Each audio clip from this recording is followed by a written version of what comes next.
Sunday, April 9, 2023. I'm Anthony Davis. Welcome to the Weekend Show, where we take a deep dive into the news of the week. You can subscribe to my work and get exclusive access to bonus content, live Q&As, and more at patreon.com/5Minute News.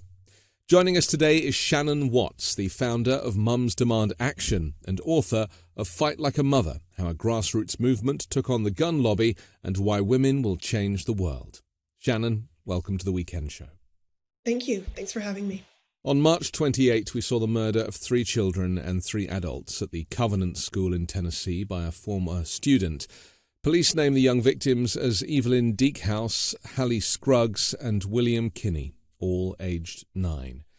This is just the latest school shooting here in the US, which has caused a drama now with 2 state lawmakers being expelled over their gun safety protests. Let's go back to 2012, if we can, and remember the 14th of December, when a gunman opened fire in Sandy Hook School in Newton, Connecticut, killing 26 children and educators. Well, the next day, you started a Facebook group to unite women against the gun lobby. Just tell us about that moment, please.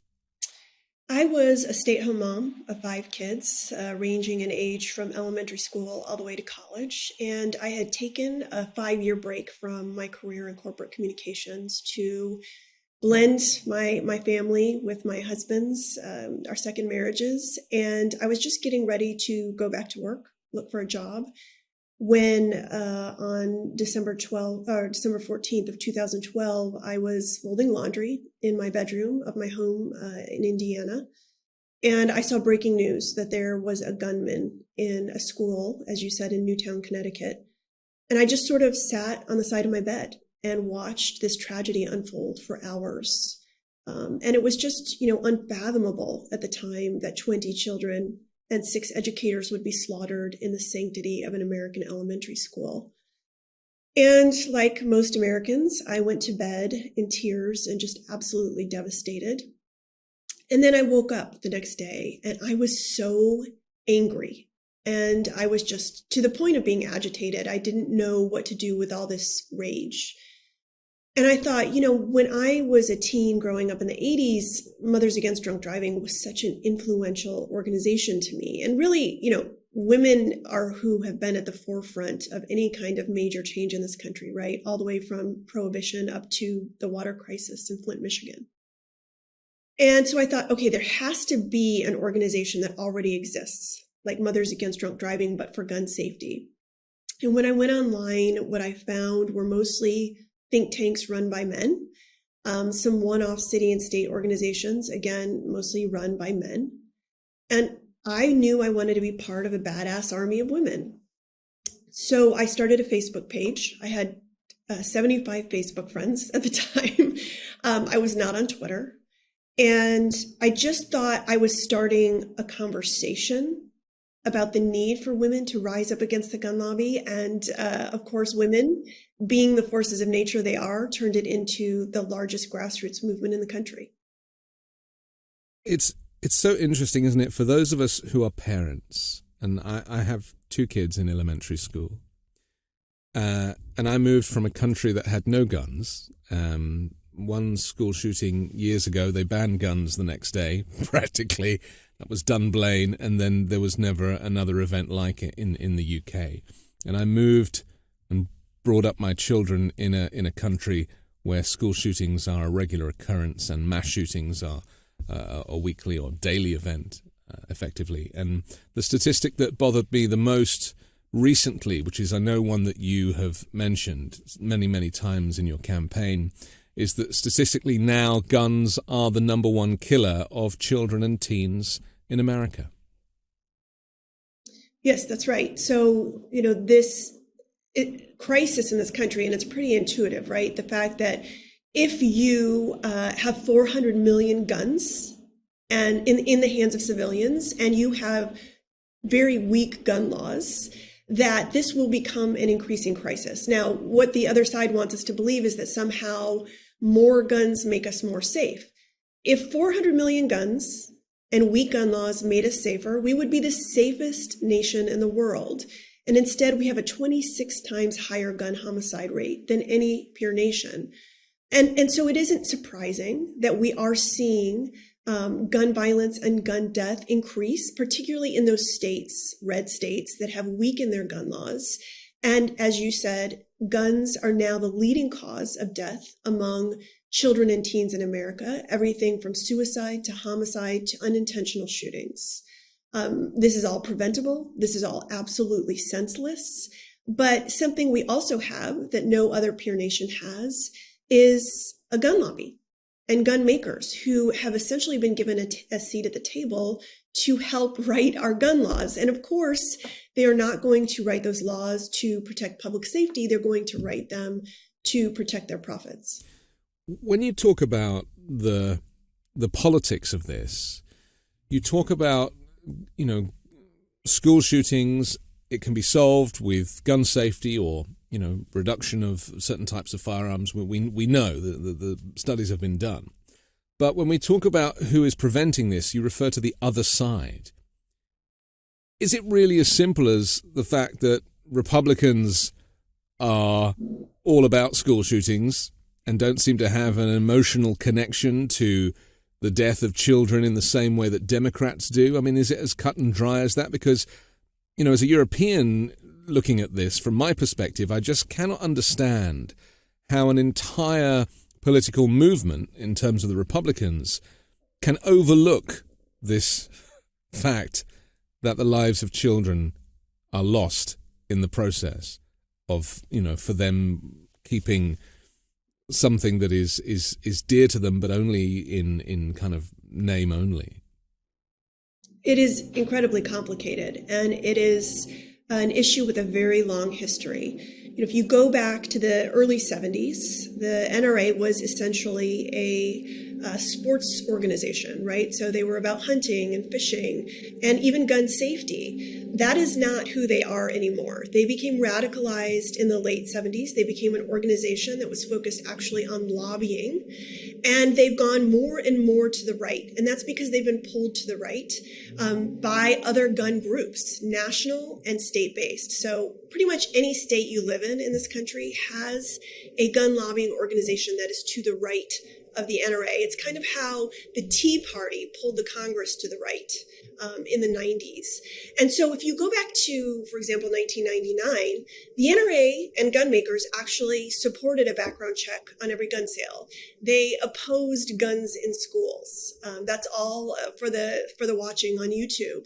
But as they got pulled more and more to the right, and as they realized the demographic that they were selling guns to, mostly white men over the age of 50 or 60 in this country, as they realized that demographic was dying out, that doesn't sound very gentle, but that's the truth of it, that they would need to sell more guns to more people. And the only way to do that was to become more extreme and to oppose any gun laws whatsoever.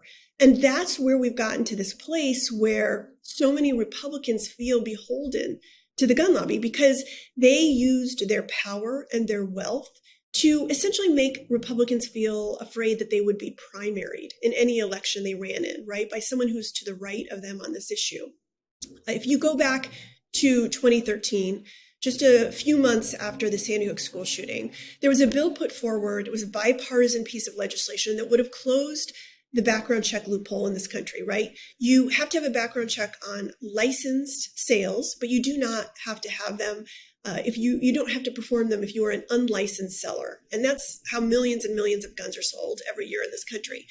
So this legislation failed. And the reason it failed by just a handful of votes in the Senate was even some Democrats voted against it because they were so afraid of the NRA. And Republicans were so afraid of the NRA. And what did the NRA do after that bill failed? They didn't go back in and support the Democrats who voted with them. They actually opposed them and poured millions of dollars into their Republican counterparts' campaigns. And that was really a turning point because Democrats realized, with friends like the NRA, who needs enemies, and it even made Republicans more afraid of their power. Now, a decade later, not a single Democrat in Congress has an A rating from the NRA. About a quarter of them did back in 2012. That's a seismic shift in American politics. And we're even starting to see more and more Republicans peel away from the gun lobby. But this is a many-year process to really release, finger by finger, the stranglehold that the gun lobby has on our lawmakers. The NRA and their kind of evil leader, Wayne LaPierre, who, I mean, really fits the description of somebody who has no emotional connection with love and life and loss and all of the kind of human feelings that we would have as parents and as family members of children who even just go to school with that risk, knowing that something might happen. I just, I cannot get into the mind of that guy. I listen to him speak and I'm just like, there is a total... I mean, it's not that he denies that it's happening, but he has an answer and an excuse for everything, doesn't he? He kind of uses a certain type of language where he gives the impression that, oh, yes, no, I'm listening and we are making changes. But of course he's not. And, he has benefited personally, become very wealthy. There's been controversy about his use of NRA funds. And of course there was that kind of bankruptcy period as well. And despite all of this, there doesn't seem to be really a dent in the NRA's hold over Republicans, some of whom are people that you would have thought would be quite open to this type of, understanding the emotional cost here. People like Mitt Romney, for example. Yeah, I will never understand how anyone who sides with the NRA or takes money from the NRA sleeps at night, personally. Because these policies have a clear through line. I mean, data proves that weak gun laws lead to more gun violence and more gun death. So personally, I don't understand it except to look at the corruption. The NRA does not and has really never operated like the nonprofit they claim to be. As you mentioned, Wayne LaPierre has received millions and millions of dollars in his role as the CEO of that organization. He has been investigated for using that nonprofit funding to supplement his wardrobe, to pay for personal travel and vacations. He once tried to buy a home after the Parkland shooting tragedy to protect him, ironically. And so if you look at the NRA, it's very clear that the way they operate is, there's a corrupt special interest that is profiting from these gun laws that are killing Americans. I would push back a little bit on this idea that Republicans aren't beginning to evolve on this issue. Certainly, there are gun extremists that have been elected to state legislatures. There are gun extremists in the U.S. Senate. There are some that are simply cowardly. People like Lindsey Graham and, as you mentioned, Mitt Romney, people who know exactly what they're doing. They know it's wrong. And yet they can't risk, losing their jobs or losing the money or the power or the support that they've had from gun makers for the last several decades. That is beginning to change. I think people get so frustrated by incremental change, and I understand that. But the way the system is set up, the way democracy works, is that it is not an overnight process. I wish that it were. I would not have been a full-time volunteer for the last decade. I would have been doing other things with my life. But it became very clear to us when that bill I mentioned earlier, the Manchin-Toomey bill, failed, that Congress is not where this work begins, it's where it ends. And that we would need to go into school boards and city councils and state houses. And we would need to work on this issue culturally, legislatively, electorally, and that was how change was made, and that incrementalism does actually lead to revolutions. And once you have that kind of momentum, you will see people like Mitt Romney finally do the right thing. I personally don't care if Republicans do the right thing because they've had a change of heart or mind, or because it's politically expedient. We just need them to do it. Mums Demand Action has a kind of slightly different tactic for kind of getting through to these people, right? Just tell us a little bit about your process.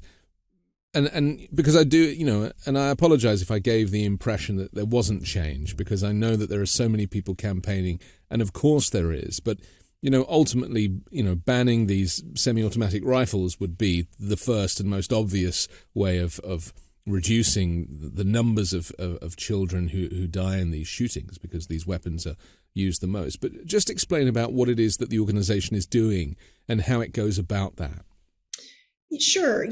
We actually prioritize background checks because when you look at the data, it is the foundation of any gun safety system. And it is what keeps guns out of the hands of dangerous people or people who are a risk to themselves or others, like minors. And so background checks is first and foremost our priority. We need that at a federal level. We are all only as safe as the closest state with the weakest gun laws. However, we have done that work state by state. We've now passed background check laws in 20 states. Unfortunately, what the NRA is working to pass is something called permitless carry. That is a law that allows people to carry hidden loaded handguns in public with no background check and no safety training. They have now passed those laws in 21 states, and they're currently working to pass that in Florida. So you really have this interesting dichotomy of blue states with strong laws, including background checks, and very many red states with incredibly weak laws and absolutely no background check required whatsoever. And the data is very clear, right? These red states have more gun violence and more gun death. Blue states have less gun violence and less gun death. So background checks are a priority for us. Disarming domestic abusers. We've now passed laws in 29 states that go further than federal law and prevent anyone who has been convicted of domestic abuse, including misdemeanors, of having access to guns. We pass secure storage laws in states, which essentially requires adults to keep their guns locked, unloaded, separate from ammunition. And then, yes, we have also passed assault weapon bans and magazine limits. I want to make sure people understand that mass shootings and school shootings are about 1% of the gun violence in this country. The daily gun violence that kills 110 people, wounds hundreds more, is mostly carried out with handguns. It's mostly in our communities. It's gun homicide, which disproportionately impacts Black and brown communities. It's also gun suicide, which is typically in rural areas, but now more and more common among children and teens all over the country. This is a complex issue, gun violence. It requires holistic solutions and not just laws, right? We are also unlocking hundreds of millions of dollars for community violence intervention programs. Those are programs where people are trained to stop retaliatory gun violence before it can happen. And then we also work on this issue, as I mentioned, electorally. So we get involved in every single election cycle to vote for or support what we call gun sense candidates. Our own volunteers are running for office. 140 ran in November and won at all levels of government. And then culturally, we talk a lot about secure storage, teaching people how to ask about how guns are stored when they send their kids to families and friends' homes, and getting celebrities and influencers and athletes and others to speak out on this issue. It is going to require addressing it on all fronts. And I think we've done a pretty good job of that for the last decade. I think it was by the end of last month, there was over 100 mass shootings in the US. That's just the first 3 months of the year. And as we said earlier, this doesn't happen in any equivalent country anywhere in the world. And do you think Americans really understand, considering that, America is such a huge place, and if you want to take a vacation, you don't really have to leave the country. There's so many different places to visit and different landscapes, different climates within the US. And I think that's part of the reason why people don't travel, right? But when you don't travel, you don't get a sense of how other countries do it differently. I mean, I'm from a country where the police don't even carry guns. And my American friends cannot understand that. They just think it's insane. But it's a little bit like smoking. You never have to try and work hard to give up smoking if you never started in the first place. And unfortunately in the US, the horse has bolted. So getting that genie back in the bottle is an impossible task. But do you think that enough people understand the difference between the US and the rest of the world where this doesn't happen? I mean, I think what you're saying is right, in terms of being provincial and really just being focused on the United States. And I do think we have a culture here, a culture of violence that goes all the way back to slavery, and that a lot of what we're talking about is based in systemic racism in this country. Um, the horse is out of the barn, as you said. We have 400 million guns in this country. The idea that somehow we're going to put that genie back in the bottle is unlikely. That said, there are peer nations that have high rates of gun ownership, but low rates of gun violence. And that is because they have extremely strong gun laws. I mean, people always say, well, look at Illinois and look at California. They have the strongest gun laws in the country, and yet they still have gun violence. And yes, they're strong compared to the rest of America, but they're not strong, as you said, compared to nations in Europe, or even countries like Japan. And so when you look at, again, blue states that have strong gun laws, the data is in. The data directs us in the right way to go on passing stronger gun laws, background checks, disarming domestic abusers, secure storage, on and on. The question is when we will reach a tipping point where Republicans finally feel like they will be held accountable if they continue to make laws based on rhetoric and anecdote and fake data from so-called gun lobby researchers, who are not credible in any way. Anecdotally, I will tell you that I was in Missouri recently, and we have 4 volunteers who were elected to office there, and they were saying that they'd been knocking doors in November, and prior to the election, they would knock on the door of rural Republicans. And those Republicans would say to them, I am going to let you put your signs, they were Democrats, in my yard because I am so afraid that my kids aren't safe in their schools. And I do believe we will get to a place where Republicans will be held accountable and they will no longer be able to make policy based in lies. Time is of the essence with 110 people shot and killed every day, obviously, but that time is coming. And we're seeing it happen. We're seeing that shift happen, but we still have, again, what no other peer nation has. That is a gun lobby that's allowed to help make gun laws. And it's also, frankly, just this easy access to guns. And we know that is what is causing our gun violence crisis. There is this discrepancy in the US, not just with kind of gun law, but plenty of other laws as well.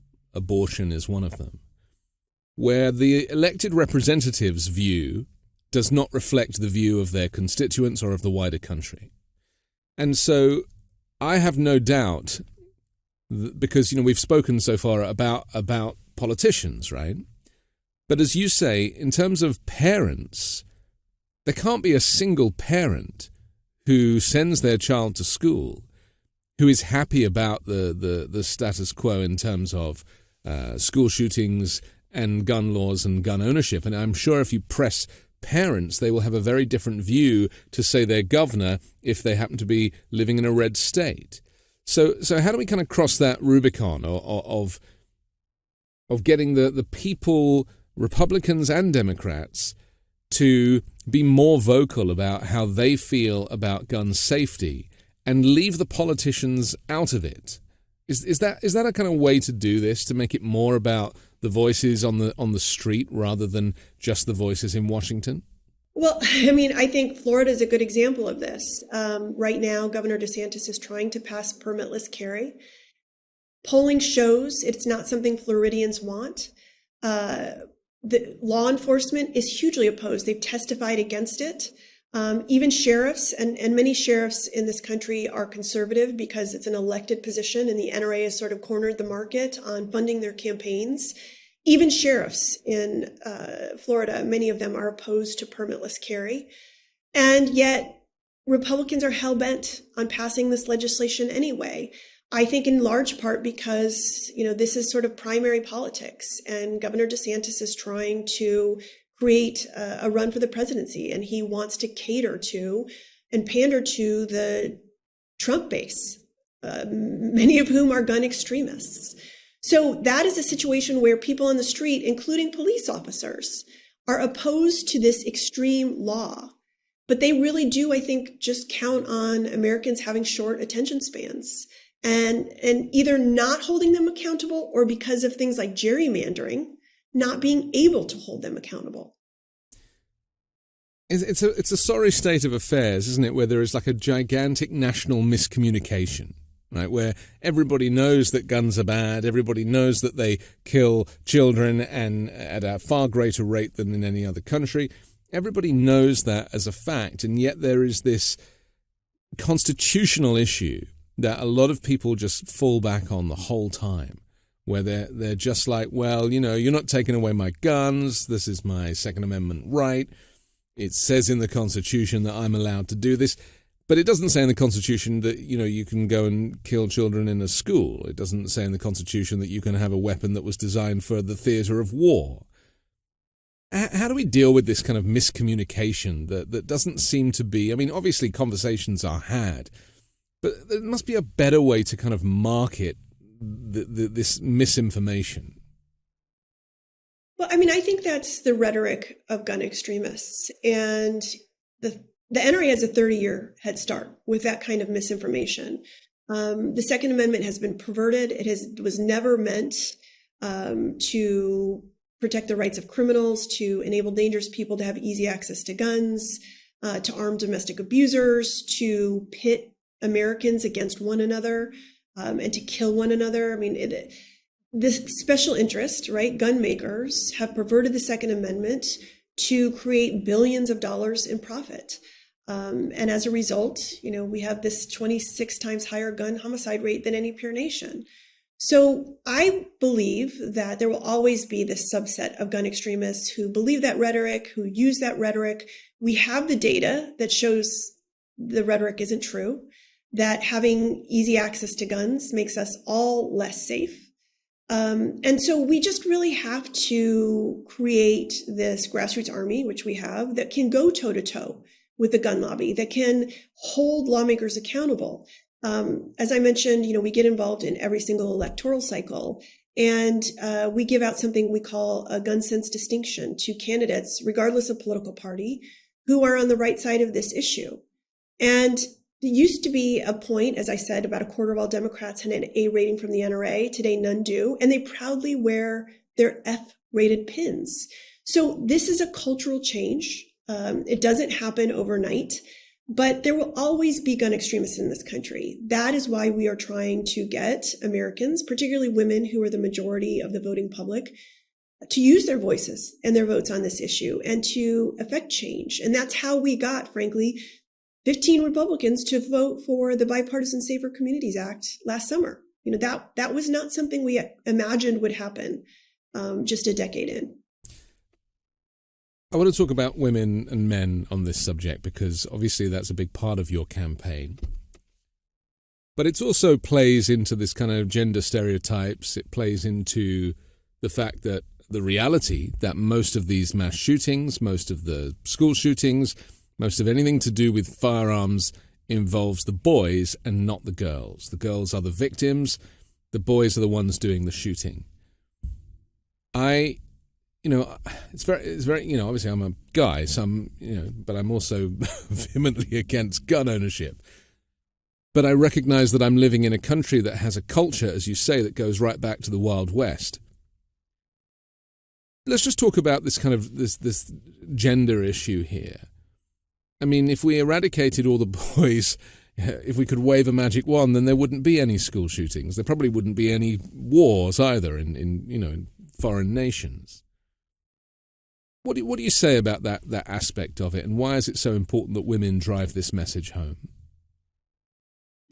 Well, first of all, it is complicated, right? So most shooters are men, particularly mass shooters. Most victims of gun homicide are Black and brown men. Most victims of gun suicide are white men. But domestic gun violence, most victims are women. And incidents of domestic violence are the majority of triggers for mass shootings. So it is complicated. all that said, I felt when I started Moms Demand Action that women played a really important role, whether we like it or not. I certainly wouldn't argue that it's not anachronistic, but women are seen, mothers are seen as the caretakers of their families and their communities. And I had a conversation with a feminist named Soraya Shamali. She wrote the book, Rage Becomes Her. And she was talking about how women have to be pragmatic and that we have to use the levers of power that are available to us. We only hold about 25% of the 500,000 elected positions in this country. We're less than 5% of Fortune 1000 CEOs. So we aren't making the policies and the laws that protect our families and communities, but we are the majority of the voting public. We're the majority of the nation's population. And, we have a lot of political power as swing voters. And so using that power, harnessing that power, getting women educated and showing them how to be activists and to make a difference, creating a brand that makes women feel like they could take on the most powerful, wealthy special interest that ever existed and win, that was something I bet on early on that would be effective and that could succeed. And I was right. Type A, brilliant, amazing, sophisticated women all across this country have taken the idea I had and made it bigger and more amazing than I ever imagined. I also want to be clear, we stand on the shoulders of Black women who have been doing this work in their communities for decades, really invisibly because they don't get covered by the media. But finally, I think we have an organization in this country where women from all walks of life, Black, brown, white, feel empowered and committed to working together to take on the gun lobby, to take on lawmakers who aren't doing the right thing, and understanding that this has to last into perpetuity, that as long as there is this special interest, there will be a need for us to protect the wins we have and to continue pushing so that all lawmakers are on the right side of this issue. We're going to take a quick pause so I can talk about today's sponsor, and then we'll come back with more with Shannon Watts. Today's show is sponsored by BetterHelp. Getting to know yourself can be a lifelong process, especially because we're always growing and changing. The last few years especially have been a wild ride filled with my own personal self-realizations and growth. Therapy is all about deepening your self-awareness and understanding, because sometimes we don't know what we want or why we react the way we do until we talk things through. BetterHelp connects you with a licensed therapist who can take you on that journey of self-discovery from wherever you are. I personally have benefited directly from therapy, allowing myself to talk through and work through experiences in my past that were unknowingly having a major impact on the way I go about my day. Therapy is an incredibly helpful tool for learning positive coping skills and how to set boundaries. Over time, I've truly learned to become the best version of myself. And look, therapy is for everyone, not just for people who've experienced major trauma, because what you're working through matters. Never discount that. If you're thinking of starting therapy, give BetterHelp a try. It's entirely online, designed to be convenient, flexible, and suited to your schedule. Just fill out a brief questionnaire to get matched with a licensed therapist and switch therapists anytime for no additional charge. Discover your potential with BetterHelp. Visit betterhelp.com/weekendshow today to get 10% off your first month. That's BetterHelp, HELP.com/weekendshow. Cold turkey may be great on sandwiches, but there's a better way to break your bad habits. We're not talking about some weird mind voodoo from your wacky neighbour or some sketchy message board. We're talking about our sponsor, Fume, and they look at the problem in a different way. Not everything in a bad habit is wrong, so instead of a drastic, uncomfortable change, why not just remove the bad from your habit? Fume is an innovative, award-nominated device that does just that. Instead of electronics, Fume is completely natural. Instead of vapor, Fume uses flavored air. And instead of harmful chemicals, Fume uses all natural, delicious flavors. You get it. Instead of bad, fume is good. It's a habit you're free to enjoy and makes replacing your bad habit easy.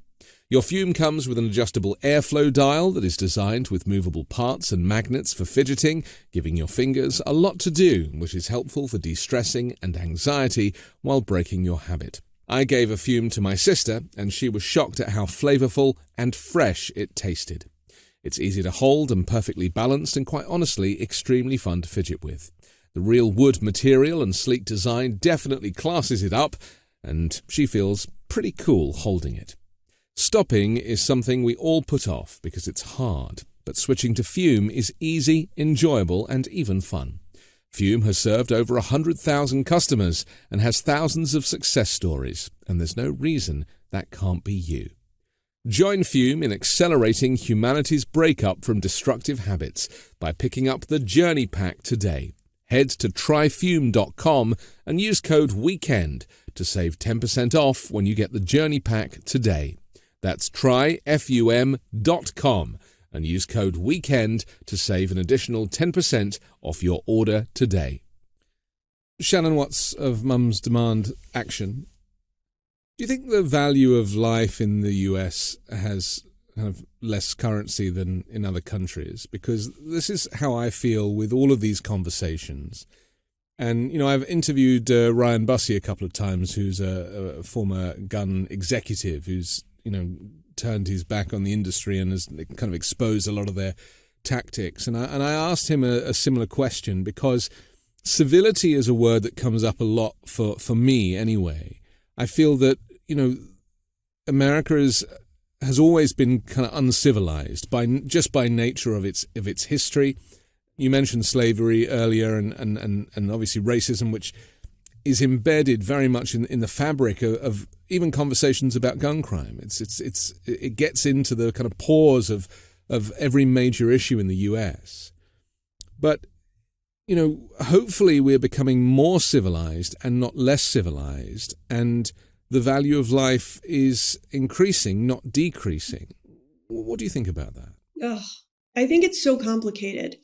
I think you're right when you talk about America's history being uniquely violent and racist, and certainly that contributes to our gun violence crisis because of laws, for example, like Stand Your Ground, right, which we know disproportionately impact Black and brown people, essentially gives people the right to shoot someone else without asking any kind of question, assuming that they are in the right.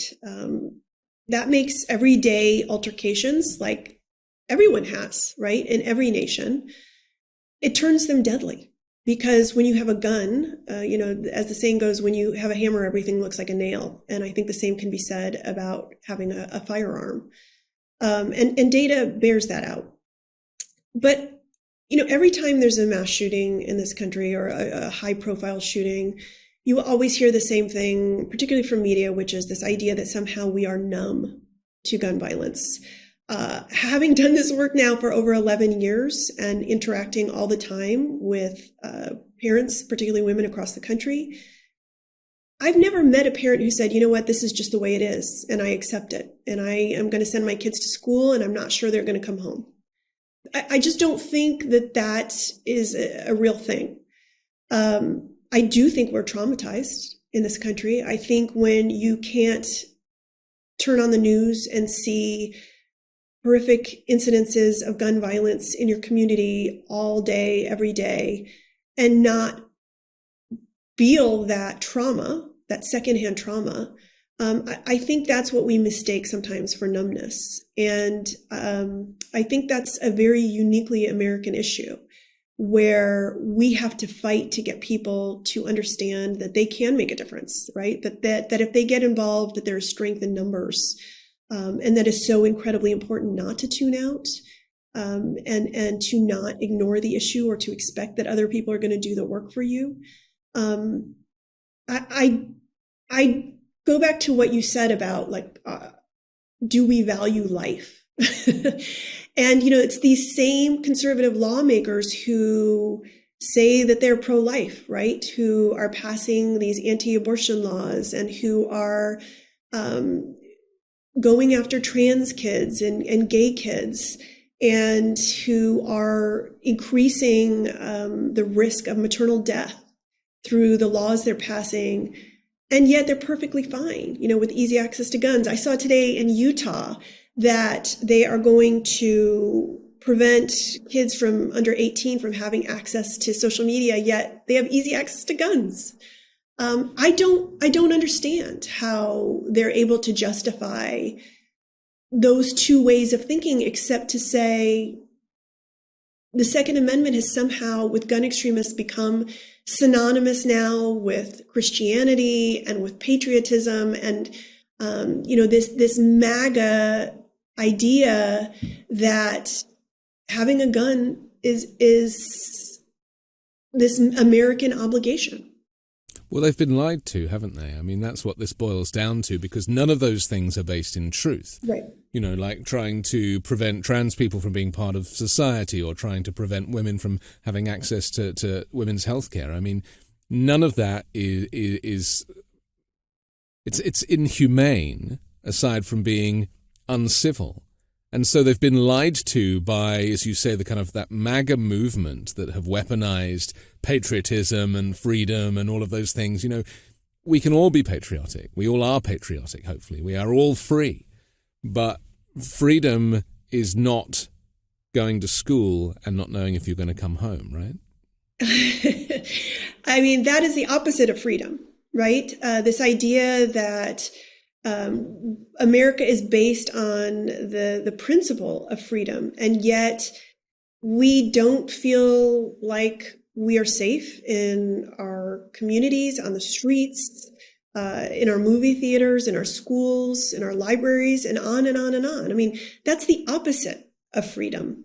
And we're sort of being held hostage, right, by the gun lobby.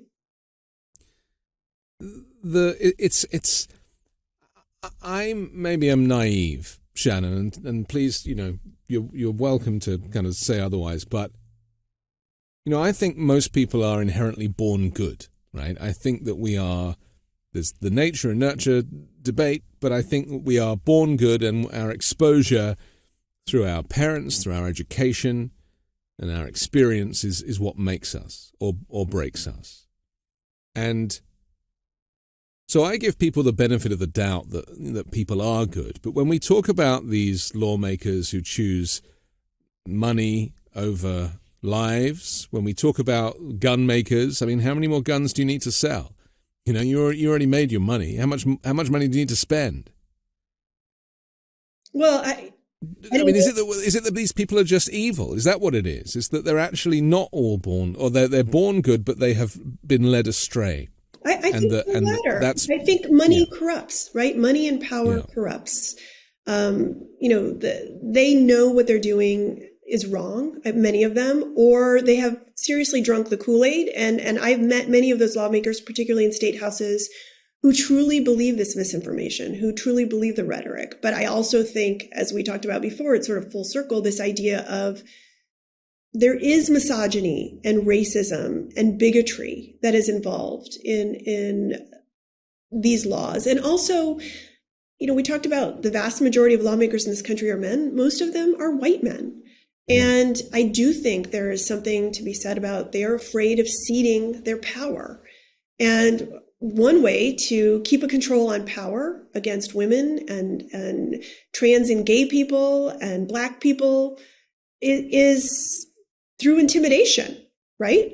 There's a reason we're seeing more and more men show up with semi-automatic rifles at state houses and at protests, and when racist monuments are even being torn down. This is all intrinsically aligned. And they almost think they're doing good, don't they? I mean, that's the thing. It's not that they know they're doing bad. They think they're doing good. It's almost like they've had to talk themselves into the story because, the power and the riches is more important, and it blinds them. It's almost like becomes like a mental health issue. It's being brainwashed. Well, I mean, I think that's going back to this MAGA cultish idea, right? I mean, if you had told me that someone like Kyle Rittenhouse would be considered a hero for taking a gun to a rally, where people are exercising the First Amendment and gunning down people who thought he was an active shooter and they were trying to protect themselves. I mean, this person has been made a hero by the gun extremists in this nation. And I can't imagine anything more tragic or pathetic. They kind of think it's funny, don't they? Yes. I mean, that's the thing. They seem to have a sense of humor about this subject.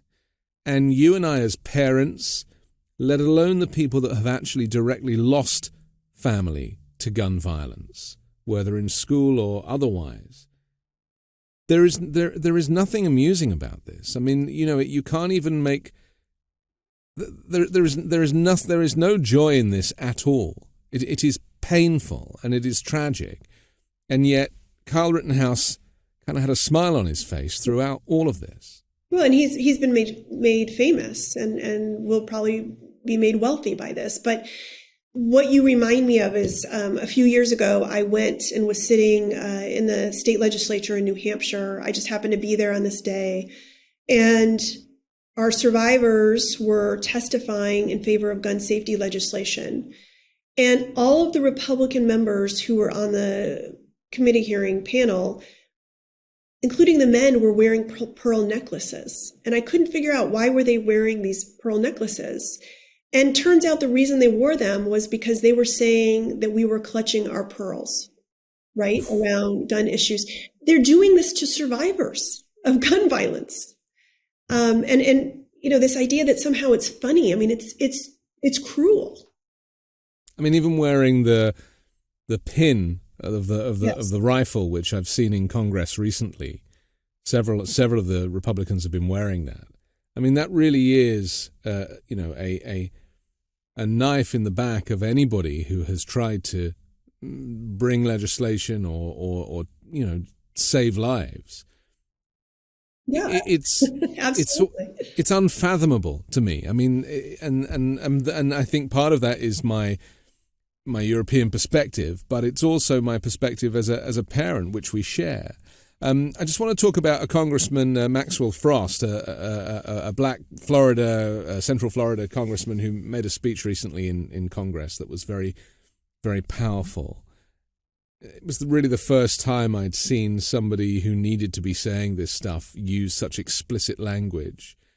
Did you see that? And how did you feel about that speech? Yeah, I mean, I'm so grateful that Maxwell Congressman Frost was elected, and so important to have the next generation in Congress. I would just say that, Lucy McBath should also get an acknowledgement here. Lucy was a Moms Demand Action volunteer, a gun violence survivor. Her 17-year-old son, Jordan Davis, was shot and killed by a white man who said his music was too loud. Jordan was a black teen.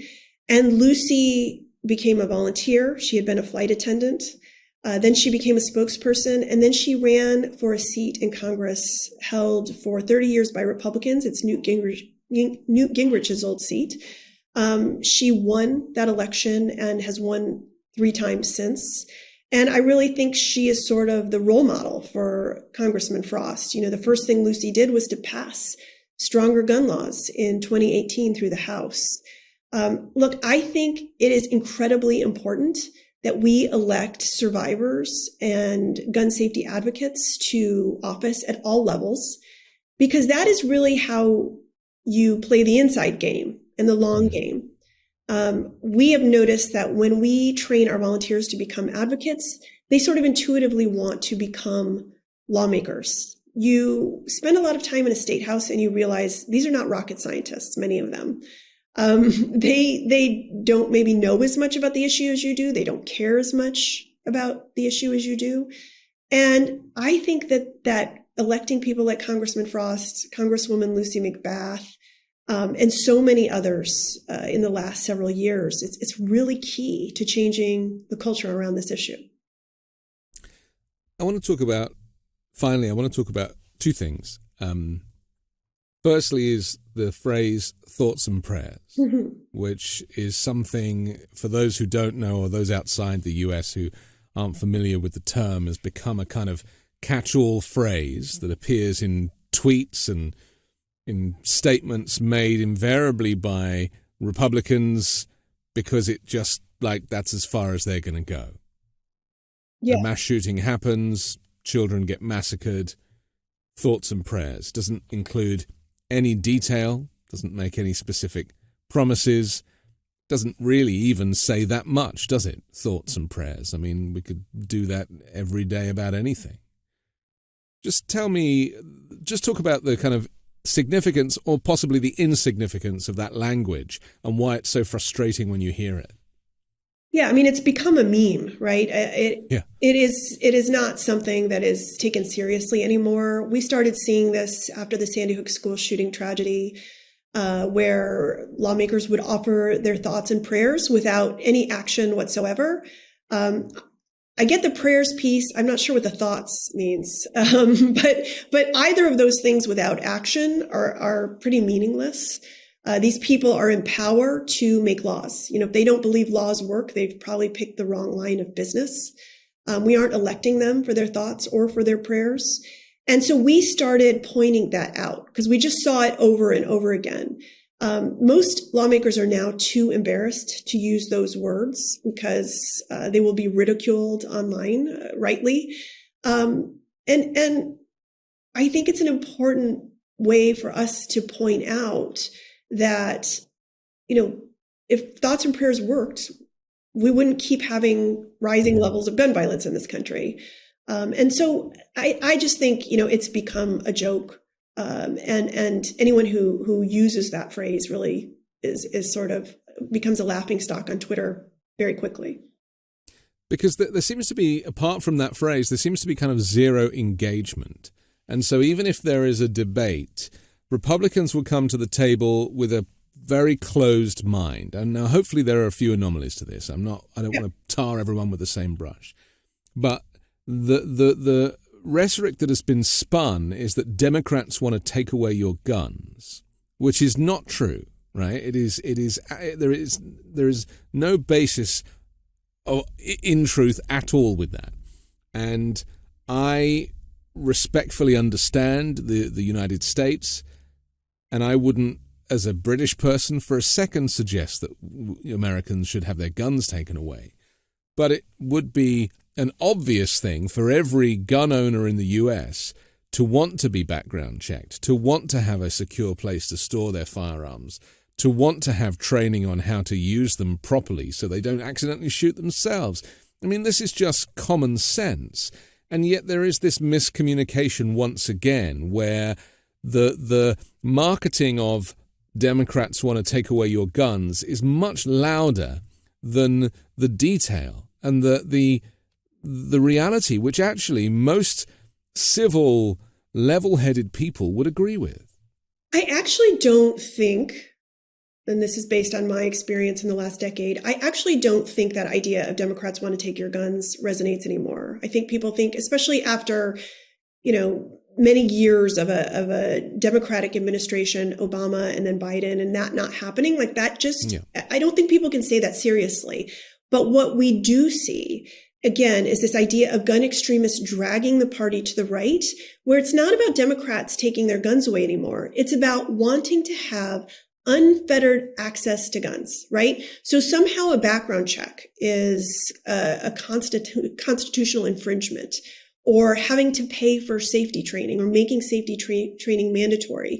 I mean, we just saw the Fifth Circuit rule that domestic abusers should have access to guns, right? That's because these extremists have been nominated, appointed by the president, Donald Trump, former President Donald Trump. So I actually think what we're seeing is more and more of this extremism, that guns for the right wing have become an organizing principle. So, going back 10 years ago, our bet was shine light on the NRA, show how corrupt they are, and you will win. And we, I think, essentially have put the NRA out of business, right? They're hemorrhaging political power and money. They didn't have a seat at the table when the Bipartisan Safer Communities Act passed, and Mitch McConnell whipped the votes in favor of it, right? So we did that. What we did not bet on was that guns would become an organizing principle for the right, that it would become something that enabled extremists to get new members in the door for these extremist groups, that it would generate millions and millions of dollars for them, and that guns would excite the base on a whole host of issues, right? Not just guns, but also anti-abortion, anti-trans, anti-women, and on and on. And so I think that's where we are right now, which is we're stuck in this situation where the right has become so right and so entrenched that they have the power in too many places, and we have to fix that. I guess what you're describing is extremism. Yes. And extremism comes in many different forms. And we used to think of an extremist as being, a jihadi, right? But now it's very much domestic terrorism. It's very much the majority of the Republican Party. And when you have people like Lauren Boebert, she used to own Shooter's Grill, for goodness sake. It's very hard to make any inroads when you've got people like that actually in the very center, at the very nucleus of the Republican Party. And as we know, for Kevin McCarthy to get the speakership, he had to really sell his soul to the devil, or Marjorie Taylor Greene. The two, I guess, are interchangeable. Finally, I want to talk about mental health, because this is often used as an excuse by the right that the mental problems, I'm just using Donald Trump language now, that the mental problems of the shooter is where it starts and where it stops. It's nothing to do with the gun. It's all to do with the person with the gun, and we need good guys with guns to stop bad guys with guns. All this garbage doesn't make any sense. Like, it's just moronic. And yet they stick with this, and it gets repeated and it gets shared, and before you know it, people start to believe that that's really the truth of the situation.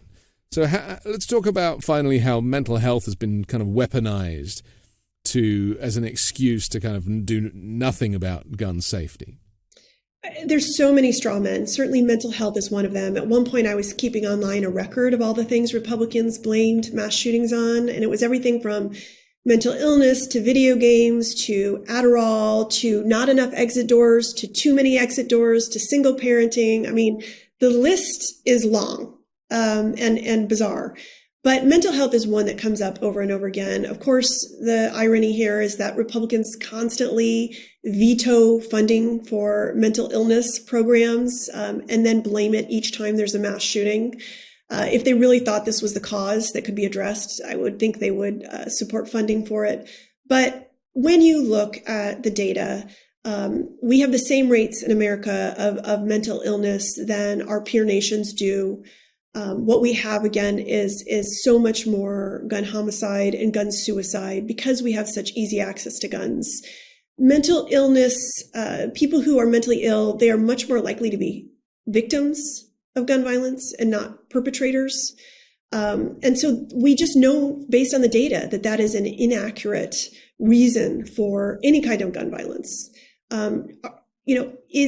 Is mental illness an issue in America and in other peer nations? Absolutely. But sadly, it is not the origin of our gun violence crisis. That is easy access to guns. There were 3 large-scale studies done recently on mass attacks that showed disparities over the influence of mental illness. So you talk about the data, but just anecdotally, it's, again, you don't have to be a rocket scientist to understand the issues here. And especially when we look at the children who are getting guns or the young people who are getting guns and going into school, there's so much intent. Live streaming it in some cases, being very deliberate about their plan, having body armor and equipment. It's not mental illness when you are absolutely set on becoming famous, even. This is now another thing, isn't it? The kind of rise of celebrity is so... People are so desperate for that. If a former reality TV star can become the president, then I want to be a star too. And it's so easy to get access to a gun and go cause some horrific incident and then be on the front page of the newspaper. Do you think that plays a part in this kind of idea of celebrity? Well, data shows that it does. There have been many studies that show that a lot of this started around the time of Columbine. This idea of committing acts of violence in order to attain infamy, whether while they're alive or dead. It's why a survivor of gun violence, of the Aurora shooting, started a campaign called No Notoriety. And that's this idea of let's never name mass shooters. Let's only focus on the victims and the survivors. And, it's interesting. I can't tell you the names of the mass shooters and I do this, right, every day, of the mass shootings in the last 5 years, for the most part. And the reason for that is because of this idea of let's not name the shooter. And people like Anderson Cooper on CNN and others have been really good about following that guideline. Police now understand, you can name the shooter once at the very beginning, and then from then on, refer to them only by the gunman. So I think because of the age of social media, because you can stream things live, that we are going to continue to see this. But it just, again, makes the point, which is there are kids who want to be famous and who are troubled in every nation. But this is only happening in America because we give children easy access to guns. We have to finish, but I'd love you to tell us a website or a place that people can go to support your campaign, or any further reading that people should do. I mean, what's the next steps for people who have seen you around and are thinking, okay, well, I'd like to be part of this movement? I do have a book called Fight Like a Mother, and all the proceeds go to gun violence prevention organizations. But also you can find us on Twitter at @MomsDemand. We're on Facebook. We're on Instagram. MomsDemandAction.org is our website. And then if you just want to join, and we're not just moms anymore, we're mothers and others, we're students and survivors, text the word READY to 64433. And a volunteer will call you pretty immediately and let you know how you can plug in where you live. There will always be an event or something you can do virtually. But it goes back to this idea of everyone using their voice and their vote on this issue. Because once we do that, and we hold lawmakers accountable, and we change the culture, and we change the laws in this country, we will save lives. Shannon Watts, thank you very much for joining us on The Weekend Show. Thank you. I'm Anthony Davis. Please subscribe to The Weekend Show on YouTube or as an audio podcast. And also don't forget to visit patreon.com/5Minute News for exclusive Patreon-only videos, bonus content, live Q&A for members. So subscribe for exclusive access.